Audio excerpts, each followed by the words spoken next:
গোয়েন্দাদের অসামান্য দক্ষতা ইসলামিক সন্ত্রাসবাদীদের অনেক অনেক বড় পরিকল্পনা বানচাল হয়েছে। সবাই ধরা পড়ে যাচ্ছে দেখে আত্মঘাতী জঙ্গি ডক্টর উমর নবী তড়িঘড়ি করে দিল্লিতে বোমা বিস্ফোরণ ঘটিয়ে দিয়েছিল, কিন্তু সেটা ওনার পরিকল্পনার অংশ ছিল না। ওদের পরিকল্পনা ছিল একসাথে 32টি শহরে 32টি গাড়িতে বিস্ফোরণ ঘটানো। প্রায় 3200 কেজি বিস্ফোরণ জমা করা হয়েছিল। প্রত্যেকটি গাড়িতে 100 কেজি করে বরাদ্দ ছিল। কোথায় কোথায় বিস্ফোরণ পরিকল্পনা ছিল?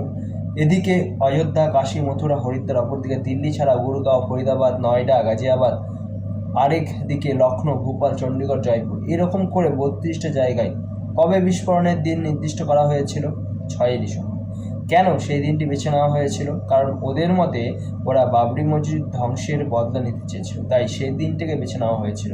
33 বছর পরে ওরা সেই দিনটিকে ভুলতে পারেনি। পরিকল্পনার দায়িত্ব কারা ছিল? সবাই ডাক্তার।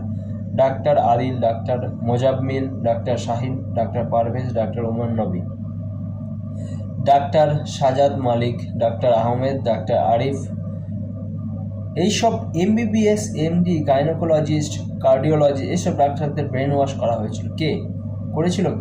একজন ক্লাস 3-তে ফেল করা মৌলবি।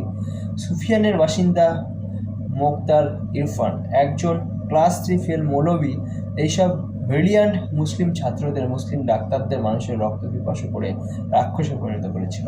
এদেরকে সন্ত্রাসবাদী বানিয়ে সন্ত্রাসের রাস্তায় পরিচালিত করেছিল। এদের শিক্ষার কি দাম আছে? যারা ডাক্তার হবার পরেও ক্লাস 3 ফেল মৌলবীর কথায় পরিচালিত হয়, মানুষের রক্তপিপাসু হয়ে ওঠে, তাদের শিক্ষার কি দাম আছে? তারা সেই মতবাদের দ্বারা পরিচালিত। সেই মতবাদ মানব সমাজের জন্য কতটা ভয়ানক সেটা ভালো করে বিচারের সময় এসেছে। আমাদের নিজেদের বাঁচার স্বার্থে, নিজেদের পরিবার ও সমাজকে বাঁচাবার স্বার্থে সেটা ভালো করে বিচার করার সময় এসেছে।